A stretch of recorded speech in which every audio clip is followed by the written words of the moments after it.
விஜய் வந்து வெண்ணிலா கையை பிடிச்சி வந்து பேசிகிட்டு இருக்கிறத பார்த்துட்டு காவேரி மனசு கஷ்டப்பட்டு அங்கேருந்து கிளம்புறாங்க.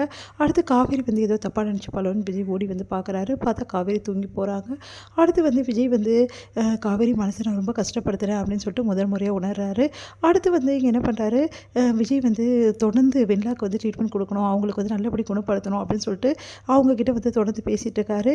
அவர் வந்து டோட்டலாக வந்து பழைய மாறி ட்ரீம் வந்து ஷேவ்லாம் ட்ரீம் பண்ணிவிட்டு அதுக்கப்புறம் பழைய மாதிரி எல்லாமே வந்து பண்ணி வெண்ணிலாவுக்கு வந்து பேச வைக்கிறாரு, பழக வைக்கிறாரு. வெண்ணிலாவும் தொடர்ந்து வந்து என்ன பண்ணுறாங்க, விஜய்கிட்ட வந்து எல்லாமே வந்து பேச ஆரம்பிக்கிறாங்க கொஞ்சம் கொஞ்சமாக. இதையெல்லாம் பார்த்துட்டு இருக்க காவேரி மனசளவில் ரொம்ப நொந்து போகிறாங்க.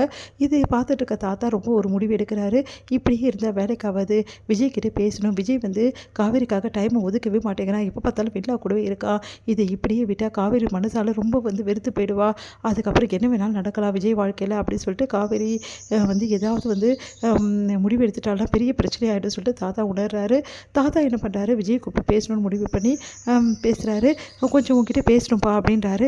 அதை கேட்டு என்ன தாத்தா அப்படின்னு சொல்கிறோன்னே, இங்கே பாரு விஜய், நீ பண்ணுறது கொஞ்சம் கூட சரியில்லை. தாத்தா நான் என்ன தாத்தா தப்பு பண்ணேன், காவேரியை நீ ரொம்ப கஷ்டப்படுத்துகிறப்பா அப்படின்னோடனே, இல்லை தாத்தா அது வந்து எனக்கு புரியுதுப்பா, நீ வெண்ணிலாவை குணப்படுத்தணும்னு நினச்சிட்டு இருக்க, அது வந்து நல்ல விஷயம்தான். ஆனால் காவேரியை வந்து கஷ்டப்படுத்தக்கூடாது இல்லையா, இதனால் காவேரி வந்து மனசளவில் கஷ்டப்படுறா, எனக்கு அது புரியுது அப்படின்றாரு.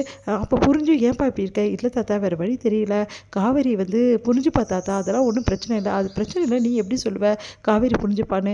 எந்த பொண்டாட்டியும் தான் புருஷன் இன்னொரு பொண்ணுக்கிட்ட க்ளோஸாக இருக்கிறது எந்த பொண்ணுப்பா விரும்புவா, அவளும் ஒரு பொண்ணு தானே. காவேரி விளையாட்டுத்தனமாக பேசுகிறா, துடுக்குத்தனமாக வந்து எல்லாத்தையும் செய்வா. ஆனால் இருந்தாலும் அவள் மனசு படுற பாடு எனக்கு தான்ப்பா புரியும், உனக்கு புரியுதா இல்லையா விஜய், நீயும் வந்து காவேரியோட புருஷன் தானே, அவளை பற்றி புரிஞ்சிக்க மாட்டியா அப்படின்னோடனே அப்படியே யோசிக்கிறாரு.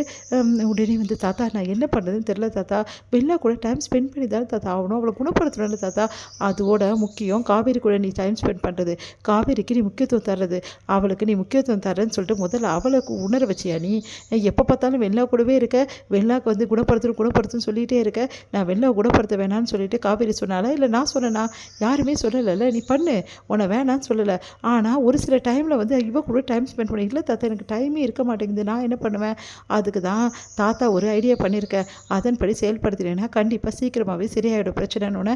சொல்லுங்கள் தாத்தா அப்படின்றாரு. இங்கே பாரு, கேர்டேக்கர் வந்து நம்ம வந்து வைக்கலாம் சார். தாத்தா நான் முன்னாடியே சொன்னேனே அந்த ஐடியாவை, ஆனால் கேர்டேக்கர் வச்சு நல்லபடி பார்த்துப்பாங்களா தாத்தா வெண்ணிலாவை, ஏன் இப்போ என்ன உனக்கு பிரச்சனை, கேர்டேக்கர் பார்த்துக்கட்டும் கூடவே, நீ டைம் கிடைக்கும் போது நீயும் கூட சேர்ந்து பார்த்துக்கோ, அதுக்காக நீ வந்து வெண்ணிலாவை ஃபுல் அண்ட் ஃபுல் இருப்ப, அப்போ காவேரி நீ என்ன பண்ணலான்னு ஐடியாவில் இருக்க, காவேரி மனசளவு ரொம்ப பாதிக்கப்படுவா, அதுக்கப்புறம் காவேரி நீயும். தாத்தா என்ன தாத்தா சொல்கிறீங்க, ஆமாம் எப்படியா இருந்தாலும் நடக்கும், கண்டிப்பாக காவேரி உன்னை விட்டு போகிறதுக்கு வாய்ப்புகள் இருக்குது, ஏன்னா அவள் வந்து பார்க்குற பார்வை, அவள் மனசால் வேதனைப்படுறது எல்லாமே நான் பார்த்துட்டு தான் இருக்கேன் விஜய், சொன்னால் கொஞ்சம் புரிஞ்சுக்க விஜய் அப்படின்னோடனே யோசிக்கிறாரு விஜய். சரிங்க தாத்தா நீங்கள் சொல்கிற மாதிரியே கேர்டேக்கர் வச்சிடலாம், சரி வெள்ளாவை நல்லா பார்த்துப்பாங்களே தாத்தா, அதெல்லாம் நல்லா பார்த்துப்பாங்க, நம்மளும் இருக்க போகிறோம் இங்கே, வெள்ளாவை திரும்பிட்டு தனியாக வச்சு கேர்டேக்கர் பார்க்க போகிறது இல்லை, வீட்டில் வச்சு தானே பார்க்க போகிறோம், அப்போ நம்ம எல்லாம் இருக்க போகிறோம்ல, அதனால் ஒன்றும் பிரச்சனை ஆகாது, கேர்டேக்கரை முதல்ல ஏற்பாடு பண்ணி முதல்ல அவங்கள பார்த்துக்க சொல்லு, நீயும் அப்போ போய் பார்த்துக்கோ, நேரம் கிடைக்கும் போதெல்லாம் பார்த்துக்கினா போதும், மற்றபடி நீ ஃபுல் அண்ட் ஃபுல் செலவு பண்ண வேண்டியது காவேரி கூட தான், புரியுதா இல்லையா அப்படின்னோடனே, சரிங்க தாத்தா நீங்கள் சொல்கிறபடியே செய்கிறேன் தாத்தா அப்படி சொல்லிட்டு போகிறாரு. என்ன புரிஞ்சுக்கணான்னு தெரியலையே அப்படின்னு சொல்லிட்டு யோசிக்கிறார் தாத்தா. விஜய் வந்து ஹாஸ்பிட்டலுக்கு வந்து கால் பண்ணுறாரு, டாக்டர் கிட்ட வந்து பேசுகிறாரு.